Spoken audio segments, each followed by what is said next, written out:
right, so I had some students ask for it, and here's the bonus content on the Trompowsky.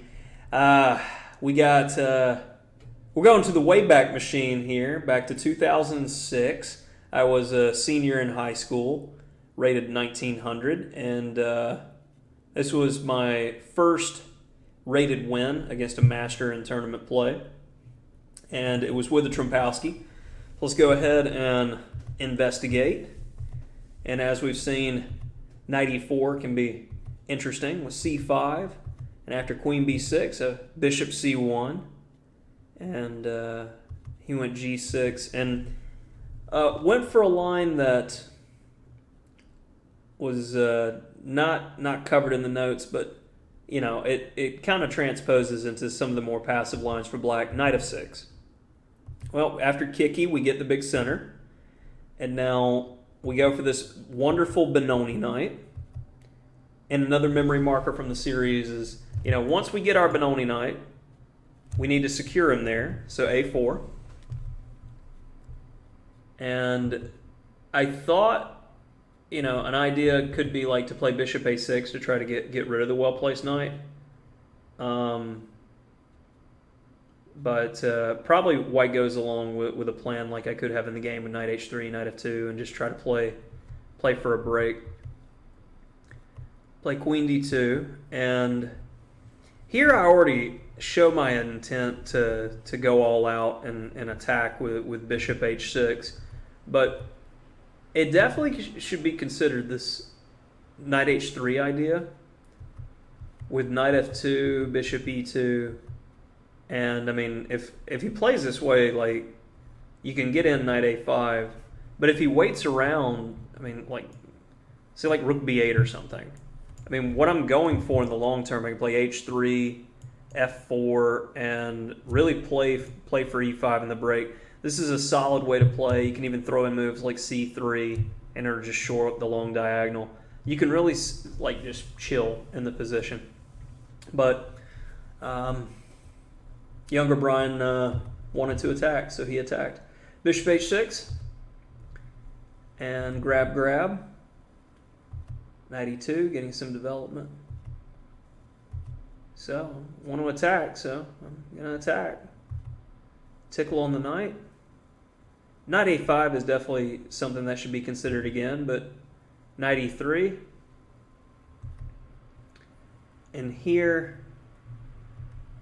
knight f4, and this was me just being like, okay, if he trades a bunch, I'll get the d5 square, and if he doesn't, I'll just go back and waste time, I guess. And black's already starting to, get some initiative and get the better of it, but after knight g3, I don't think the ideas that I had in the position were given any credit here, just because I'm moving my knights around so much. It's expression I've used with my students quite a lot. Even a blind squirrel finds a nut occasionally, and this is really one of those examples that I'm just loading up a knockout punch and hoping that it works. There's no real rhyme or reason here. So after rook ac8, I take, play h5. Let's go ahead and get that off the board. Just one more defender away from the king. And after takes. Knight e to f5. And the entire point of everything I've been working towards is, sacrifice the knight in order to get a big attack. And, it's a speculative sacrifice. Grab. I mean, honestly, king h8. And you just have to go back. Black's just, doing what he's doing, attacking targets. But it's hard when your opponent plays a move like this not to grab. Threatening mate. Now the rook's not invading like we saw in that key variation. So I'm like, okay, well, let's secure this guy. No checks. And now black's position falls apart. G5 trying to dislodge the pony. You want to trade? we can trade, but now looking at the position, it is 5 pawns versus 5 pawns, but white's pieces are dominant and black's king's kind of iffy. But then that key pawn falls. Get my king to the best square. Check, get back in that hole. Tickle on the e5 pawn, so it's hard to hold everything. Bishop e6. And like, for instance, if knight takes, easy money. h6, rook takes e5.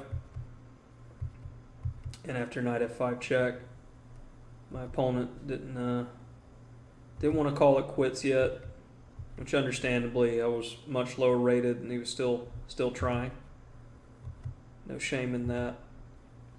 After knight d1, after king f4, it's mate and 4 in this position, and he had enough. So overall, thinking about this type of game, a puncher always has a chance, and there's many different ways to play the Trompowsky. But just wanted to show bonus content, share a little bit from my history. I rarely show my own games. I don't like to, I try to be objective. I don't like to trash opponents by showing games that I feel that they didn't play their best in. My opponent definitely didn't play his best in this game. But goes along with the theme with the Trompowsky and some of the ideas that you should think about. So hopefully it's helpful to, officially close out the series, and hopefully it helps the students who've been studying this. Again, thank you for following the channel, and I'll have some more polls coming, and throw a comment in the video if you got some ideas of where we're going to go next, because I'm seriously considering, like, the Nimzo Indian I wasn't quite satisfied with. I think I'm going to go more in depth into that and treat the Nimzo Indian a lot like I have the Tromp series. But if you got some other openings that you're really interested in, send me a message, comment. We'll make it happen, because I've got the summer right now, and I'm just like, I'm an analysis fiend. I'm enjoying doing this work for my students, so hit me up.